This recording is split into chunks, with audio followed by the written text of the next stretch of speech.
Okay, hopefully everybody had a nice walk to lunch and got to catch up with friends and colleagues while we were at it. I'm excited to kick off the afternoon sessions for you today, and so we will do that. I just want to make a couple of special acknowledgments here. We have a couple of special people in the audience who have been really involved in past leadership of the Institute for Quality Communities. One is Blair Humphreys, who was the director from 2011 to 2014. Yes. And the other is Professor Robert Goins here in the beautiful white suit. Professor Goins. And both people really critical to some of the early formation of the Institute, what this group was going to be trying to do, and really great mentors for me as well when I came to work as a student for the IQC. So thank you guys for being here. It's really cool to see you. We were here together doing this whole thing 10 years ago too. So a couple other things. The Oklahoma City Metro Area Realtors is one of our sponsors, and they wanted me to remind you that if you are getting inspired by some of these presentations, the local realtors can also help you get access to funding for placemaking projects and ideas. So talk to a realtor in your community if you're starting to get inspired by these ideas. And there's some folks representing the metro area realtors as well here who can answer questions on that. Okay, so we will get started. My colleague Ron France will be your MC for the next session. Ron is the director of Small Town Studios with IQC and also an associate professor in the Division of Architecture at the Gibbs College. He's an award-winning licensed architect, and he's an expert in historic preservation and Main Street revitalization. At IQC, he leads the Bachelor of Environmental Design degree program. This is an interesting statistic. That program has grown by 2,000% in enrollment in the past 8 years. That's from 4 students to 80 students this semester in that program. Very good. Ron has a 40-year career. He's worked with organizations and revitalization programs in 200 Oklahoma towns and neighborhoods, and he's our encyclopedia of resources and techniques that can help communities reach their goals. Please welcome Ron.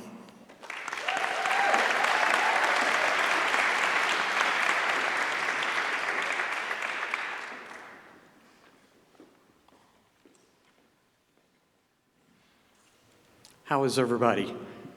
Yeah, man, it's great to be back here in person. After 4 years, it's just great. Well, we are here now at the 1:30 p.m. session called Belonging in the Community. Melody Warnick will start this with the title of The Daily Practice of Loving Where You Live, How to Create Joy in Our Imperfect Places. She is the author of 2 books, This Is Where You Belong, Finding Home Wherever You Are, and If You Could Live Anywhere, The Surprising Power of Place in a Work From Anywhere World. Following her will be Arti Harchekar. She will conclude this with Our greatest source of joy and happiness are the vibrant, walkable public spaces around us. As the founder of Joyful Urbanist, Arti will share how she sees the world, and it's just fascinating. So I first met Arti back in November 2019 when another one of our speakers this afternoon, Trinity Simons Wagner, held a session in Oklahoma City with the Mayor's Institute on City Design, and this was an incredible opportunity that we got to experience. So thanks for letting us be part of that. I met Melody last summer in August. She and I were keynote speakers at the Iowa Downtown Conference in Pella, Iowa, and I immediately ran up to her and said, will you come back to Oklahoma with me? Which sort of seemed a little bit creepy, but I knew what I was saying. You know? And I said, really, my wife is right out there. I'd like for you to meet her, which got even creepier, you know, but anyway. And so I'm so glad that Melody did come back to Oklahoma with us, so that this could work out. We thought that this would be a good, timely topic. Since 2006, Gallup poll conducted an annual global survey in over 140 countries. This was a happiness survey. How happy are people around the world? This led to a release of a book last fall called Blind Spot: The Global Rise of Unhappiness and How Leaders Missed It. They aren't talking about high-paying jobs or better this or this. They're talking about happiness and unhappiness. Part of this study is a survey called the Happiest States and Most Miserable States Index. Okay? I would think the top 25 are happiest, the bottom are maybe the most miserable. Oklahoma, over these 16 years, averages about the 46th happiest state. We've been as high as 41, we've been as low as 49. And I used to have a phrase saying, thank God for West Virginia. Yeah. But unfortunately, that doesn't apply because West Virginia is surpassing us in many of the topics that they survey. Okay? So, these two presentations will help us to love where we live as we all become joyful urbanists, and hopefully we can tackle that unhappiness trend that is so prevalent at this point. So at this point, Melody, if you'd like to come up, this is great.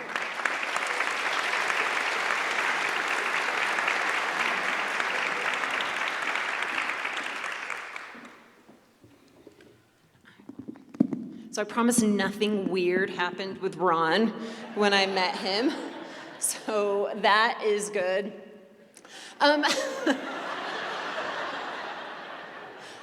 I like Ron and Mary, his wife. They are both great. So about 12% of Americans move town every year. And the last time that I did this, I realized really quickly that I had made a terrible mistake. I moved, let's see if we can actually get the clicker working. Yay!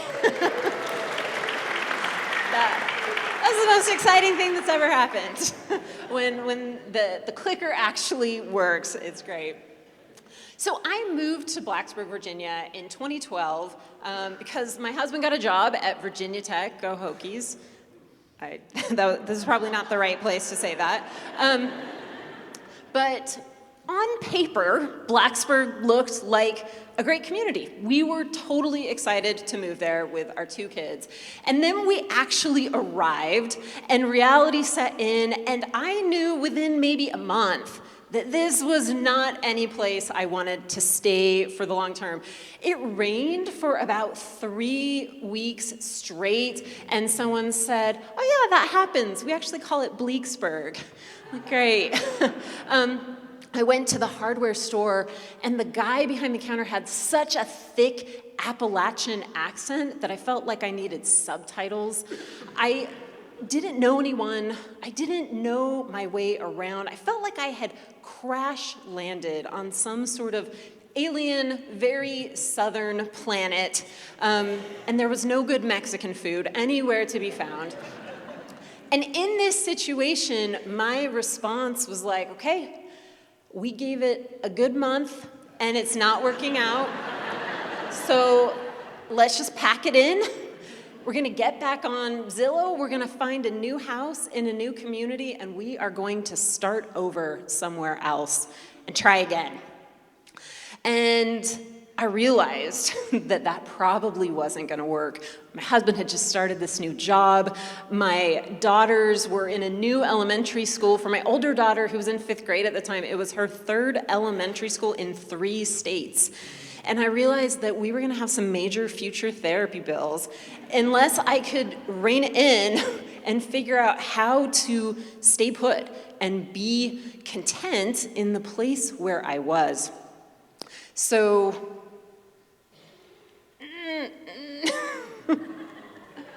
dang it. Okay, let's try this over here. So, Richard Florida says there are 3 kinds of people based on their relationship with their geography. First are people who are mobile. So those are the people who are moving around a lot and don't really stay in any one place for very long. That was my family for a while. We went through 5 states in about 12 years and never really felt settled in any particular place. And then there's the second group, and those are people who are stuck. They don't really want to be in their community, but for whatever reason, reasons of finances or work or family, they also don't feel like they can move. And so they're just kind of miserable. But then there is this magic third unicorn group, which is people who are rooted. So those are people who may have been in their place for their whole lives, or maybe not. Maybe they've only been there for 3 months. The thing that seems to distinguish people who are rooted is a feeling of wanting to be where they are. They like it. They're content. They're happy there, and they feel like they belong. So belonging is super important, right? It seems to go deeper than anything else. It comes from inside of us. We want to feel like we belong, and maybe this harks back to ancient days when our ancestors were on the savannah and they lived in communities, because that is how you survived. And now there's still part of our lizard brain that wants to be in a community and to feel like we're on the inside of that. In fact, we want it so much that studies have shown that when we feel excluded, our bodies interpret it actually as physical pain. So we belong to all sorts of communities, to families, to friend groups, to sports teams, to offices. But one of the biggest communities that we have, and one that also feels like we want to be a part of, is our community of place, the town or city where we live. So I was in Blacksburg, very much not feeling like I belonged there, and I began to ask this question: what makes people feel like they belong where they live? Like, practically speaking, what has to happen for people to make that transition from mobile through stuck and to rooted, that magical final destination? And I've been a writer my whole career, and I really love me a good internet rabbit hole. And so that is what I did. I just dove deep on this in the research. I started looking at the scientific literature around how people relate to their places and how it affects them. And that's where I came across a concept that ended up changing my life, and I think has the power to impact our communities for good when we really understand it.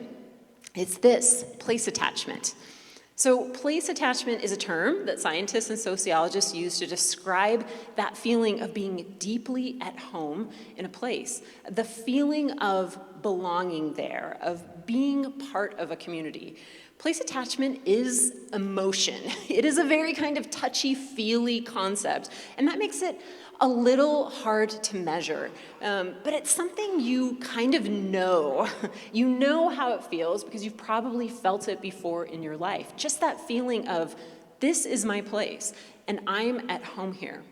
And despite the fact that it is a little woo-woo and touchy-feely, there's a lot of research that shows that place attachment has concrete benefits for our health and our emotional well-being. So place attachment has been shown to improve well-being. We just feel better and do better and thrive more in kind of all areas of our life.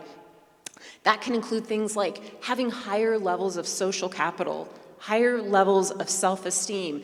Physical health improves. There was a study found that people who know and trust their neighbors, which is a huge part of place attachment, are 68% less likely to have a heart attack and 47% less likely to suffer a stroke than people who don't. There's even research that shows you live a little longer than people who aren't place attached, about 6% on average. So what is going on here with place attachment? I think it's that place-attached people behave a little differently than everyone else. Place-attached people engage in all sorts of pro-social behaviors that are really good for them. They tend to know neighbors and people in their communities. They're better at developing relationships. They're more likely to volunteer, more likely to be civically engaged, to do things like voting, more likely to work with their community to solve problems. And all those things happen to be really good for them as people, but also are really good for the communities themselves. Maybe you've seen the Soul of the Community study. Knight partnered with Gallup on a study of 26,000 people in communities all across the country. They wanted to know how people liked where they lived and how it affected them in their communities. They talked to people in big cities like Denver and Miami and tiny towns like Milledgeville, Georgia, and asked them all sorts of questions about their relationship with their place and how much they liked living in their community. And at the end of the 3 years of the study, they had come to this rather startling conclusion, that as place attachment goes up in communities, so does local GDP. So communities do better economically when the people who live there love it. And when I first heard that, I was kind of like, isn't that sort of like a chicken and an egg thing? Isn't it just that people like living in communities that are economically prosperous and that are thriving? But no, the researchers actually said it's working the other way around. Our theory is that when a community's residents are highly attached, they will spend more time there, spend more money, they're more productive, and tend to be more entrepreneurial. Place-attached people behave a little differently. They do things like buy real estate. They do things like start businesses. They do things like shop at locally owned stores and eat at locally owned restaurants. They do all these things that are really good for them and really good for their place. And so place attachment is just a win-win all around. But the question is, how do we make people place attached? And how place attached are you?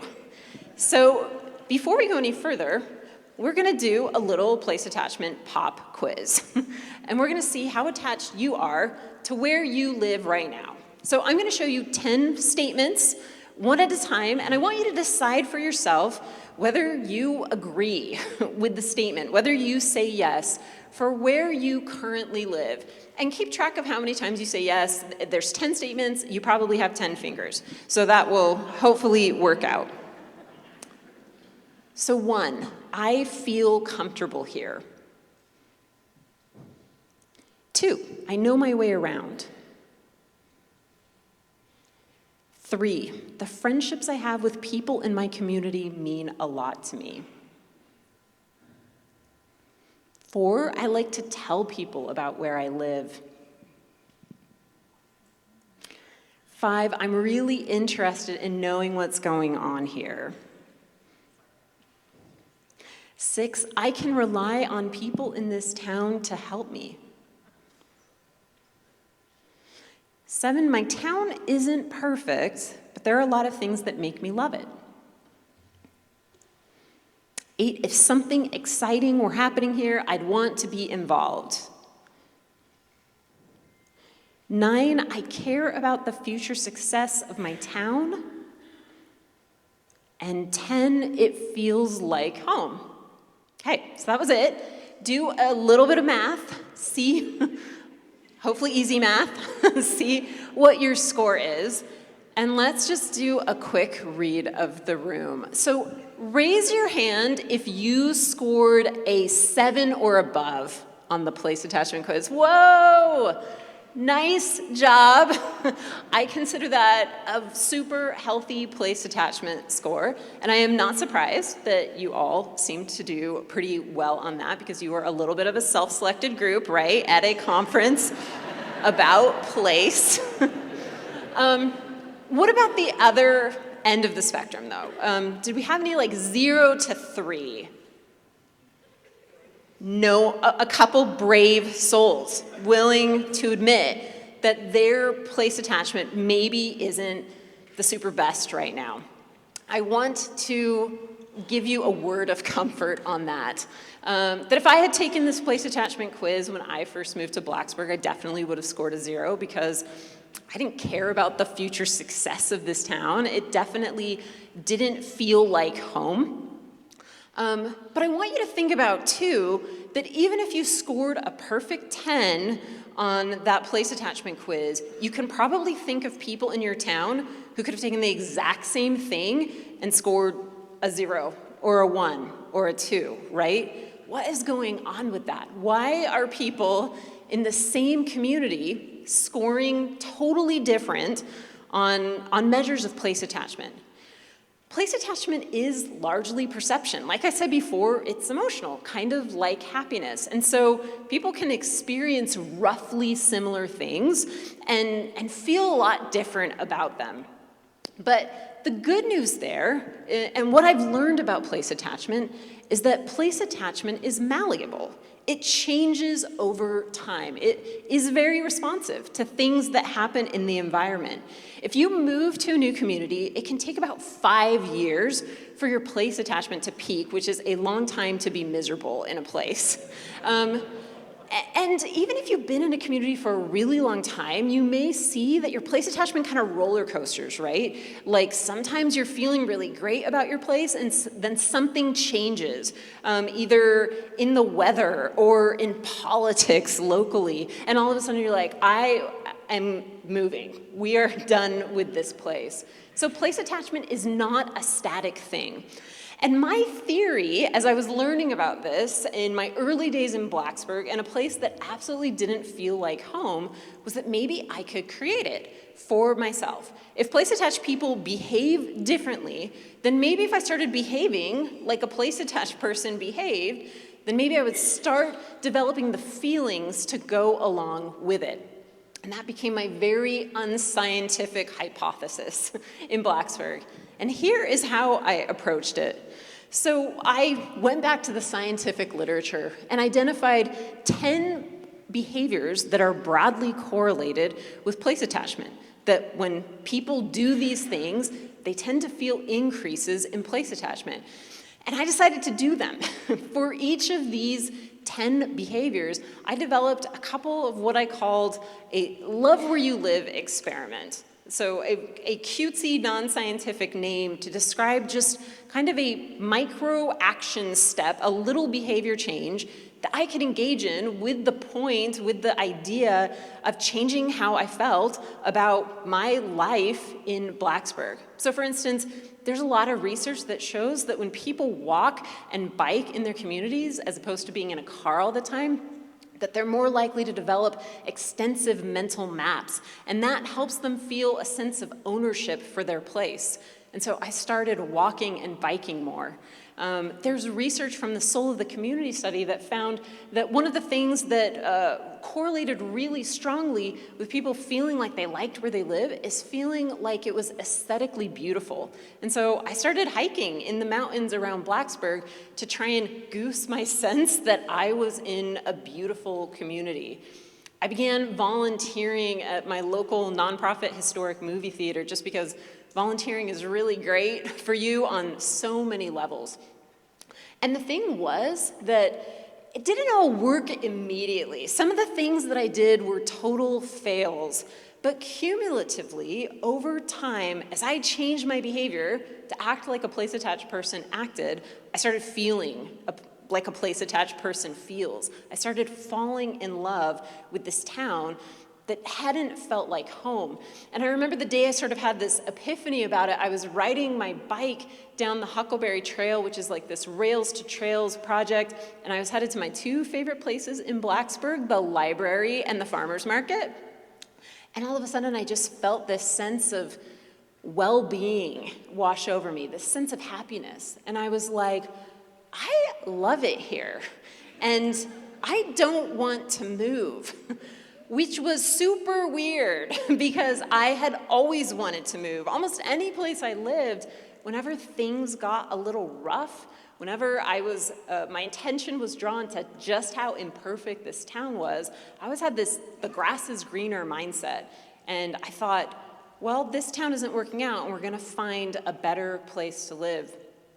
And for the first time in forever, I just wanted to stay. And the spoiler is I still live in Blacksburg, and we've been there for coming up on 11 years now, and don't really have plans to move anytime soon. So love where you live experiments are really transferable. They're things that anyone can do in any community. But what if you want not just yourself, but a whole community to fall in love with the place where they live? So what I've learned about Love Where You Live experiments is they kind of fall into two broad categories that I think create belonging: relationships and purpose. If you build connections and you build a sense of purpose in your place and allow other people to do that too, you're more likely to feel like you belong. So first, building relationships.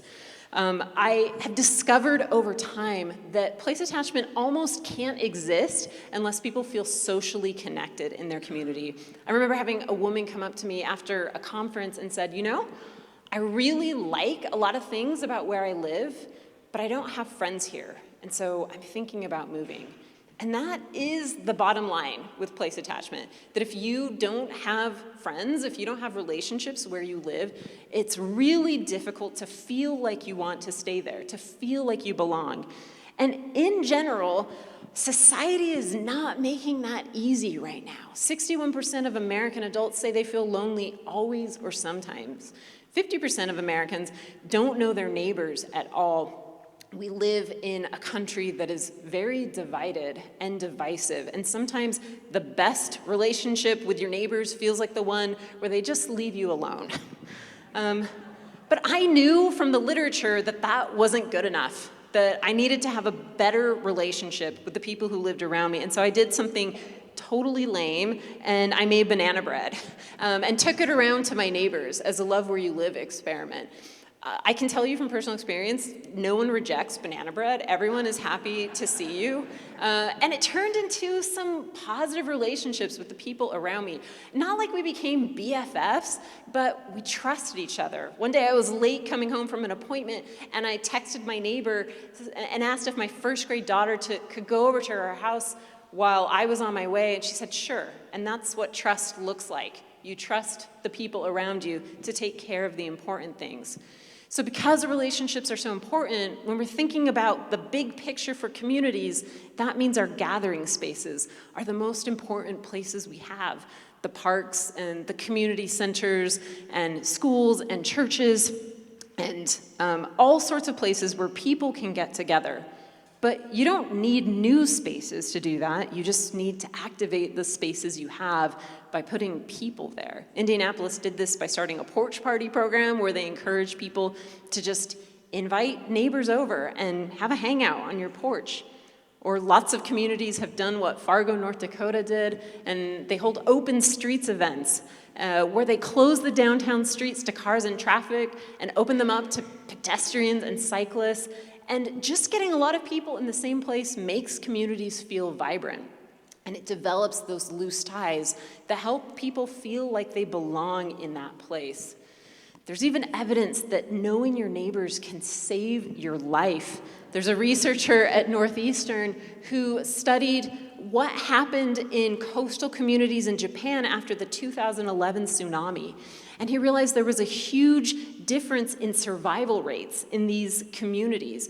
Why? Not because of seawalls or anything like that, but because some communities had done a better job establishing social ties long before the tsunami ever hit. And so when they got the tsunami warning, they knew exactly who needed help getting out.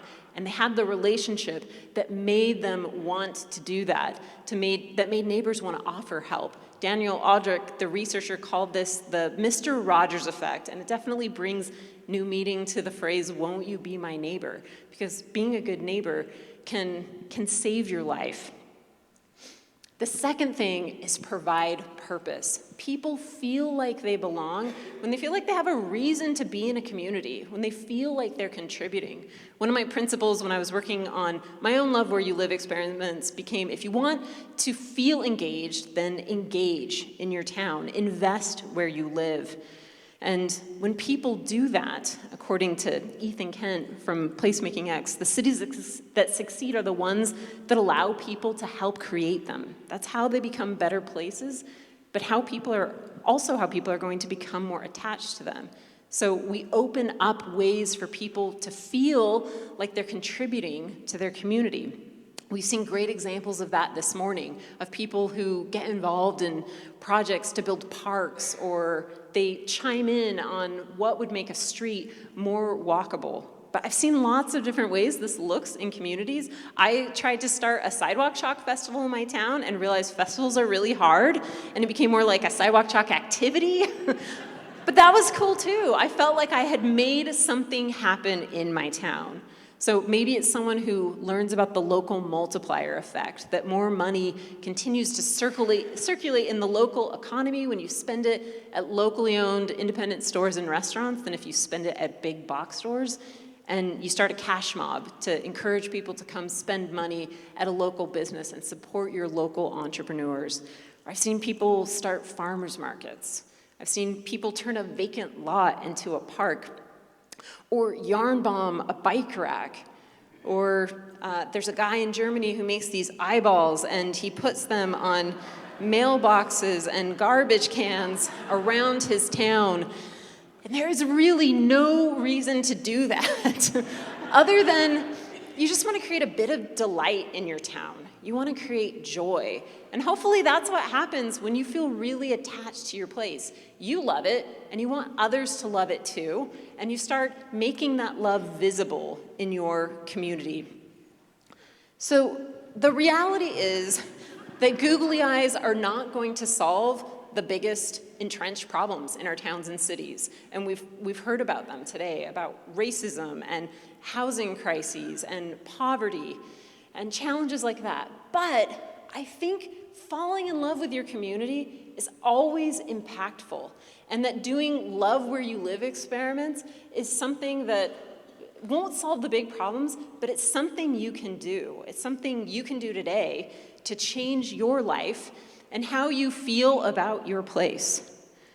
So that is my challenge to you, to design your own love where you live experiment. It doesn't have to be like one of mine. It can be whatever you think will make you a little happier in your community. And you can do that whether you already scored a 10 on the place attachment quiz or whether you scored a 0. You can do things to help yourself fall in love and do things that help other people fall in love too. Because when we focus on building relationships in our community, when we allow people a place to express their purpose and passion, you create belonging. And when people feel like they belong, they behave a little differently. They do things that are great for them. They do things that help where they live thrive. So thank you.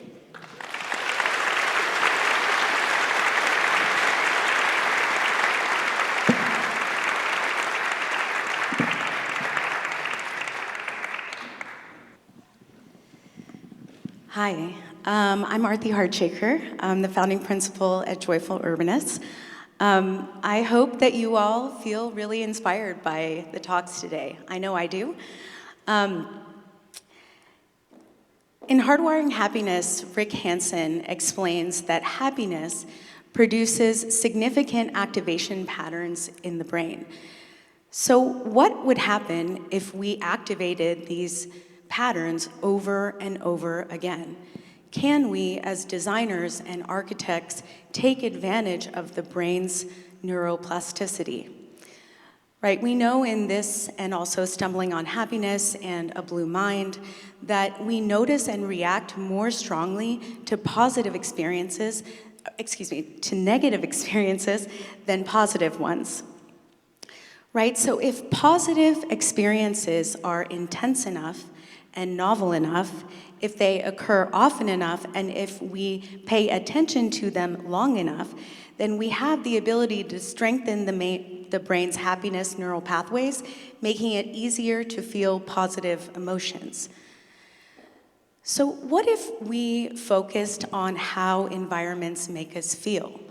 And what if we incorporate patterns as designers and architects that trigger momentary joy and culminate into happiness? Okay, the clicker's working again. Okay, so 970 million people worldwide suffer from mild to serious mental health issues, and women are disproportionately affected. 1 in 8 women can expect clinical depression during her lifetime. So in 2017, I was diagnosed with anxiety disorder and major depression. And, the depression symptoms, right, I had a loss of interest in everything that I loved, had mood swings, a lot of crying. But the thing that's really tough is that your brain actually tries to rationalize why you feel this way, and it tells you how bad you are by recalling all of your negative memories and your negative experiences. Pretty mean, right? And then the anxiety. This one was more surprising for me, right? I became extremely introverted, right? To the point where I could not talk, even with my partner. And I also had extreme paranoia, where I look back in that time and I cannot actually understand which memories are real and which ones are not. And so, basically, I'm going to go back one slide. What I learned through this process is that anxiety is on a spectrum, right? And we have ups and downs as we go through life. So and I had a high, a very high up and a very low in Dallas before we moved to San Francisco in 2017.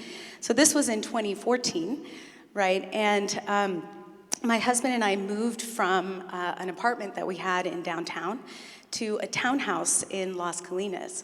And this townhouse, it was, within a 10-minute walk of a light rail station, right? There was a mixture of housing types. But what I started to realize, similar to Melody's story, almost as soon as I got there, was that I couldn't actually walk to a grocery store, right? That the street connectivity and the mixture of uses didn't allow me to get daily goods and services. I couldn't have any chance interactions, and I felt lonely. And the biggest change that happened was we moved to San Francisco. And so then comes 2017, and I had to take time off work. And I was, at the apartment, and I would take the dog for walks. And what helped the most was I could go downstairs and talk to the people at the front desk. I could walk right next door to the coffee shop and engage with the barista. I could go to the shop front and we could talk for a little while. And the point is that I was able to make social connection without having to be too vulnerable, right? I could be what I needed to be at that moment. I could talk very little or I could talk more. And so I do think that the ability to have third places helped me to kind of come out of that depressive state. And I'm not saying that was the only thing, right? I have a very supportive network, right? I have, therapy, psychiatry, medication, but I will say that that's how I feel and that's how I think. And so in my silence, as I was walking through the city, I was listening to a lot of podcasts, I was reading or listening to a lot of books, and so these podcasters and authors became my friends in my silence. And what I started to love again was the cross-pollination of ideas. And that, coupled with travel, really reinvigorated my love for walkable places. And so I really wanted to explore and communicate two essential questions. Why do we form attachments to vibrant places?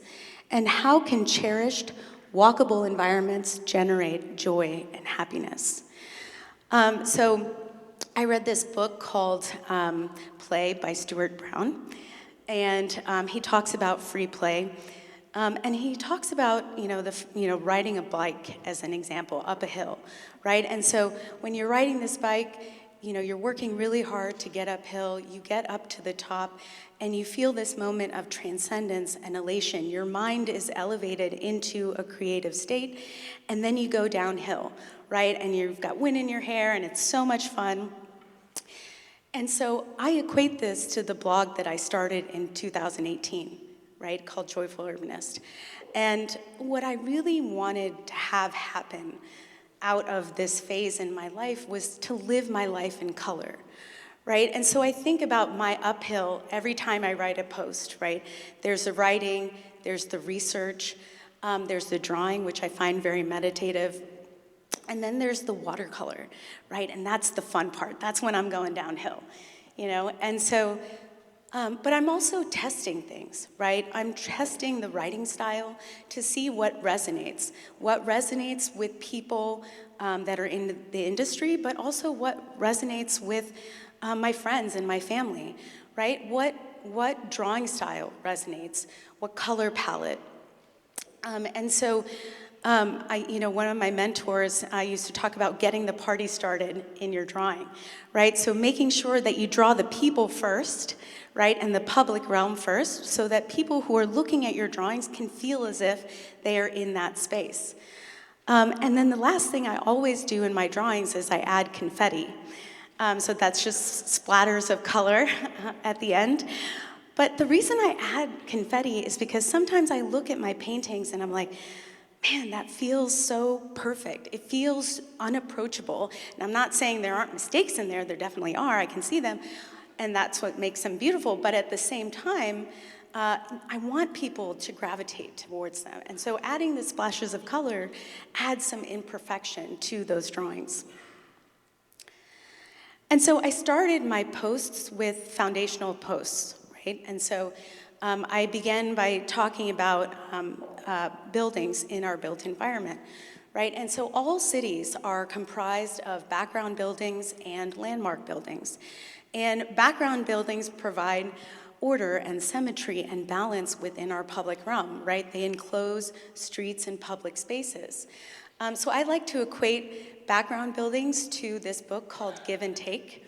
And it talks about how givers complete tasks that lift everyone as a whole, and takers complete tasks that only benefit themselves, right? And so we can think about background buildings as givers, right? That they have the kindness and the confidence to be a little boring, right?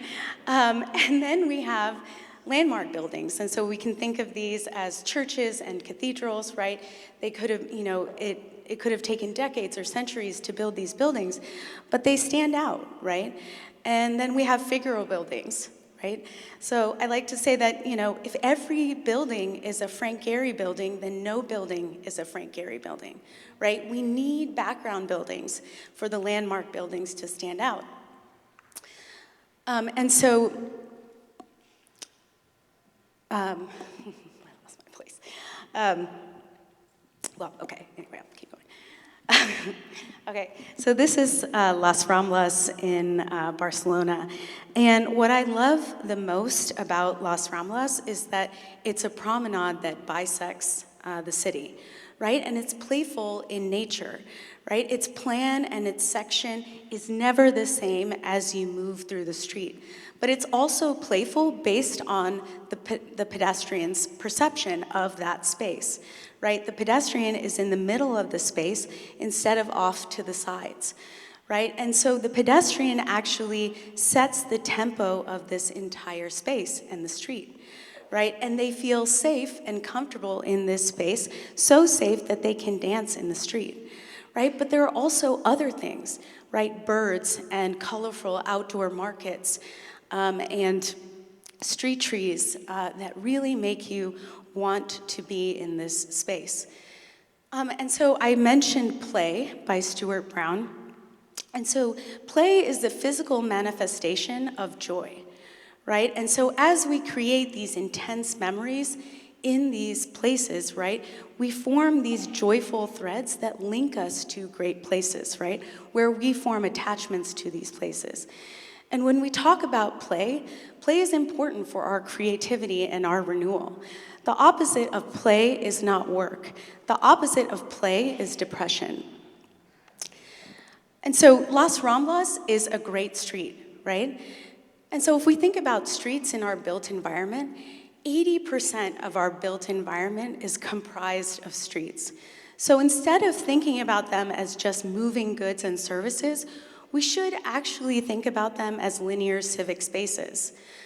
So this is in Oakland, And what I love the most about Oakland is that there is an abundance of murals that you see throughout the city, right? And this is a cultural and political expression of the people within this place. And so you experience cities in two ways, right? At the eye level, at the neighborhood level, and then at the skyline level, right? The city scale. And so at the neighborhood level, we can see these, murals within our public realm. But then we can also look into the skyline, right? I can look at Tribune Tower, and I can see this mural that's in the center of the slide. I can look towards City Hall, and I can see the UN mural in my view as well.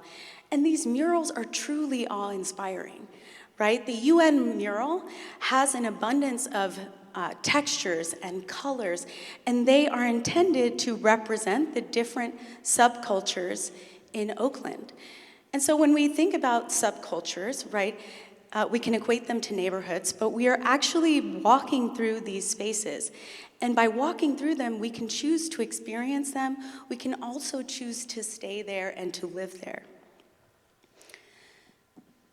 So we can also see streets as a place for public demonstration as well as public spaces, right? And so during the turmoil of the pandemic, right, we have a hyper-awareness where we're seeing systemic oppression, where we are seeing police aggression, and it can feel overwhelming, right? I know I had a friend who led me to a book called Hope in the Dark, and also a diagram by Deepa Iyer that shows the social change ecosystem, right? And what she's saying is that we are not all of these personas, right? But we can be one of these, and we can have impact on social change.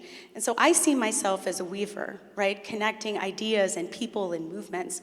But you could be a builder or a storyteller, right? And so, when we think about how we as architects and designers, weavers, builders, what we can do to actually impact change, what we first need to do is understand where we have failed, right? What are the issues that we need to understand? And so I know this was brought up earlier, but in the Color of Law, they outline 3 key things, right? The first is the Federal Housing Administration in the 1930s and 40s, right? That there were government-backed homes that were built for white families. And there were also deed restrictions, right? That these homes could not pass from white families to black and brown families, right? They had to pass from white families to white families. The second is the Federal Highway Administration in the 1950s, right? And so we can think about what we know about highways, right? And they bisected the cities, they tore apart walkable neighborhoods, they cut off access to goods and services and job opportunities. But if you look at that one step closer, these highways also followed red line districts, right? And then third is use-based zoning, right? That cities have placed single-family zoning on these areas that have predominantly white homes. And so, in the areas where black and brown people can live, right, the cities have also introduced toxic uses, right? So there's a perception of blight. And there are also these health concerns that follow you through generations. So what can we do? How can we help lift marginalized communities? And so Eric Klindenberg talks about, in Palaces for the People, he talks about social infrastructure. And when we invest in social infrastructure, we reap all kinds of benefits, right? So what is social infrastructure, right? It's a range of housing types that accommodates a variety of age groups and income levels, right? It's street trees and street cafes and grocery stores and libraries. It's gifts to the street and so on. And so social infrastructure is vital to our well-being, right? And what's important is that it combats isolation, right? And isolation leads to fear and distrust. So I talked about gifts to the street. And essentially what they are is when a building meets the street and the sidewalk, what does the building give to the public realm that is joyful and beautiful and lovable, right? And so, during the pandemic, I thought a lot about micro-gratitudes, right? How can we find joy in our everyday experiences, right? We don't need to go on a trip for 10 days to find happiness, right? What can we do in the place that we live now? So it's easy to walk through San Francisco and Alamo Square and, go through your day-to-day life, right? You have an ordered backdrop, you've got balance and rhythm and symmetry. And, we appreciate order, right? Order essentially reduces our anxiety because the natural world around us is unpredictable, right? And so we tend to gravitate and want to be in those spaces. But what if we re-enchanted the same walk, right? And thought about micro-gratitudes, the things that we actually gravitate towards. And so I think about the same walk, and I truly love the porches and the stoops, right? They adjust to the topography in the landscape, right? The scallops on the eave details, the color of the siding, right? And so when we think about a porch and a stoop as a gift to the street, right? We come off of the street and sidewalk and we go up the steps and we leave our public selves behind. And we go into a place of tranquility, right? This is a transitional space. It's a safe space. And it's a place where you can see and observe without being seen. So very different from Las Ramblas, right? A promenade where you go to see and be seen. And so this gives you safety and comfort and well-being. So in Together, Vivek Murthy talks about two things that are most important in life. What's most important is love and human connection. And so timeless elements that we see transition through cities, through centuries, right? These are the things that we love and that we form attachments to. Right? And attachments can be emotional responses, and they can also be memories of social connection. And so, just like our bodies tell us that, we are hungry and thirsty, right? We need to eat and drink. The same thing happens when we feel lonely, right? It means that we need social connection. And there are three types of social connection, right? The first is a deep mutual bond, right? Your partner. The second is quality relationships, so your family and your friends. And then the third is community with like-minded interests. And we can think about community as chance interactions in third places. And so about 5 years ago, I read this book called I Will Teach You to Be Rich by Ramit Sethi. And in this book, he talks about living a rich life. And he defines a rich life as an abundant life that is lived intentionally. And so in order to do that, you have to define values, right? And so one of my values was to have a home base that is close to family. And so in 2021, we moved back to Dallas from San Francisco. And the reason we moved back is we find that there is joy and importance in intergenerational connection, right? And so this is London, and this is a Muse block in London. And typically when we think about mixing a variety of housing types and building types, we think about that at the neighborhood scale. But when we look at cities around the world, we actually perceive that at the block and building scale. And so these townhomes in London actually face the major corridors, right? And they are and have become expensive addresses. But as part of the townhouse, in the back is a carriage home that faces a quiet lane and that is terminated, right? And over time, these carriage homes have actually been transitioned into Muse units or Muse homes. And they are highly desirable, right? For families without children, families that are starting children, and older people that are downsizing. And so children feel safe in this environment, right? They feel as if they can play and explore the adult world without, fearing for their own safety. So there's an abundance of children and there's an abundance of old people. And children offer renewal and energy, and old people offer wisdom and experience, right? Especially old people that practice being wholehearted. And so this was a concept that was introduced to me by Brené Brown in The Power of Vulnerability. And when we talk about being wholehearted, they have the courage to be authentic, right? They understand the need for play and rest, and they carve out space for their passions to enable their creativity. Right? And old people understand that wholeheartedness and authenticity is not a static state, right? We constantly have to be practicing this and working on it. So last year I spent 2 months in Paris, and I had been to Paris a few times before. I've always gravitated to the street cafes. And so, what I knew kind of prior to the pandemic was that you had tables and chairs, and they were really tightly pushed against the building facade.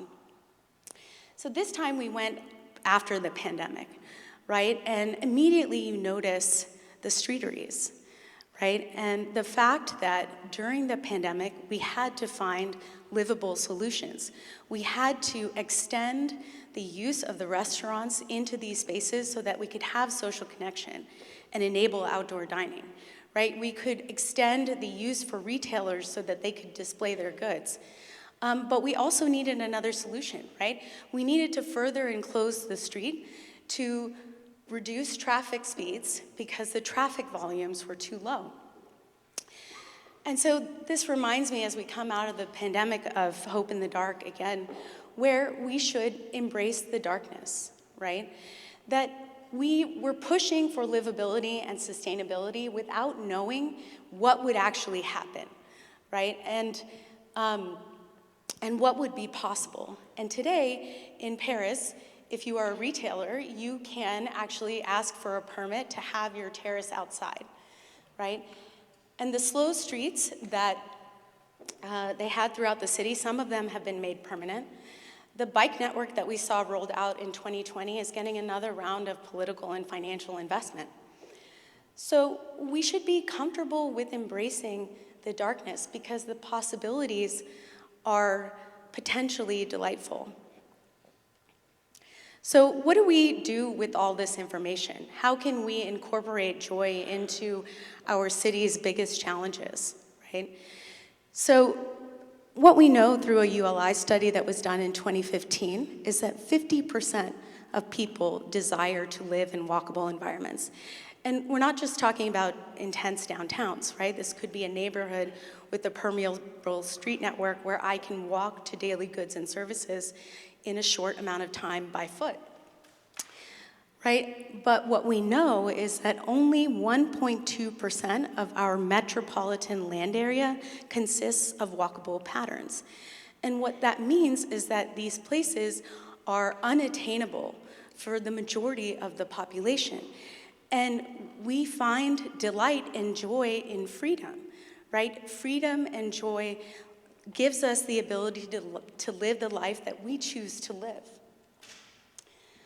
And so, when we think about what we can do and how we can incorporate joy, we can think about psychology and neuroscience to generate healthier and happier and more inclusive communities.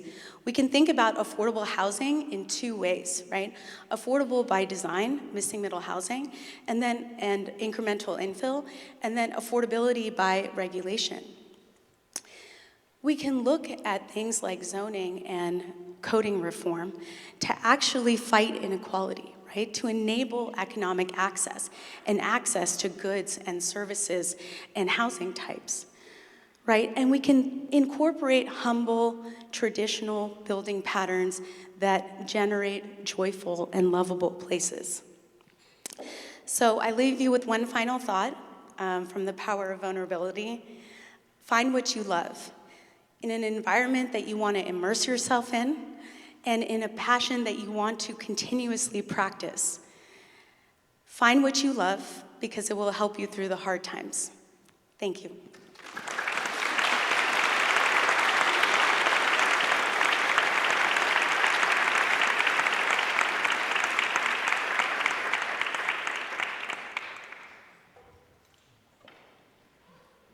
So, anyway, thank you for great presentations. I would like to throw some other stats out. These are not Chamber of Commerce presentation here, but we are #1 in the country for the percentage of adults who need mental health, access to mental health facilities and services here. So, okay, I'm getting this, 10 minutes. We are #50 as far as the best state in the country to live in for women. We're #49 for the best state for an LGBTQ plus business to operate. South Carolina is the only place less friendly than we are. I think we rank about 42nd or 43rd for the best state for children to live in. And as you continue to dissect that, we have a lot of room to improve Oklahoma. We have a lot of room, but I think places like this is where we can address these issues. So my thing is, we have an empty chair here. Oklahoma City is one of 14 cities that grew by 100,000 plus people between 2010 and 2020. We probably have a lot of newcomers here who don't feel a sense of place like you did. So how do we invite somebody to come join us in that? And then given those other statistics, how do we make more of the local people who are already here feel more comfortable? So one thing other than banana bread, anything that after hearing, which is goes over, one thing else that you could think of that we could do, or something, just one little thing after hearing each other's presentations, so. Well, I think that, I'm not so familiar with Oklahoma, but what I know a little about Oklahoma City and some of the efforts that have been made at placemaking there to create parks and downtown spaces and Bricktown. And so you're doing a good job of attracting people. The key is, will you retain those people if they don't actually ever feel like they're engaged and settled in their community? So, thinking of the things that make people feel like they belong in communities, I think, finding places or creating opportunities for people to spend time in outdoor spaces is a huge thing that people are looking for. I think people want to feel like they're able to live the kind of life that they want, that their community supports that. And, these are tough things to change, right? I like to think about place attachment or joy in communities as the thing that gives people like you the why. A lot of you are the ones doing the hard work of trying to change communities and make them more equitable or more accessible or more friendly to newcomers. And knowing that you can channel your own place attachment into creating place attachment for other people helps. I also think, just to throw out one last idea, that thinking of newcomers, building programs specifically to welcome people. And I've seen that look a lot of different ways in different communities, but finding, one example is Iowa City created the Wingman program, and it was like, if you moved to town, we were instantly going to match you with someone in town who was going to take you out to lunch and introduce you to people and invite you to events. Things like that can help people more quickly acclimate into a community. Okay, great. And I was going to ask Arti too. Yeah, thank you very much. Absolutely. So if we think about what Melody said, what she presented, and then even the posts that I write, right? I talk about one pattern at a time, but the reality is that there are a lot of patterns that are coming together to comprise a holistic experience and a whole public realm. And so, my thought, for a place that is welcoming is a place that actually does focus on social infrastructure. And I think that, we can take examples like the streeteries, but I kind of gravitate to street cafes, right? And so what I found so fascinating about the streetery and the street cafe was that basically, you are being hugged by all of this energy and kind of an exchange of ideas, and you can be a newcomer. You can sit at a street cafe, you can observe for as long as you want to understand that community that you're within, right? And you can also, if you're sitting there long enough, you probably will have conversations with a whole bunch of random people and hopefully make those connections that will make you want to stay. Okay, great. Okay, thank you. My wife just gave me the wrap it up sign here, so you're doing such a great job. Thank you. Thank you. Well, I think it's a wonderful state, and I love being here. And through IQC, like Shane said, we traveled over 6,000 miles last year alone, working on 11 projects, 300 students. We get to work with the best of the joyful urbanist, whether in your Westville, Oklahoma, or Enid, Oklahoma, or even right here in Norman, Oklahoma. So we get to do that. But I'm always thinking about that book, The Blind Spot. Where are we missing somebody? Where's somebody not feeling included? How can we bring them along with us? And not knowing that you won't get everybody all the time, but how do you do that? So I think it's a great state, but I think we can improve upon that as well. And we just thought this would be a great session. So at this time, let's wrap up. It's 3 o'clock is when we'll get together for the last group of people. And I think this will be an incredible lineup of speakers as well. So thank you very much once again. Thank you.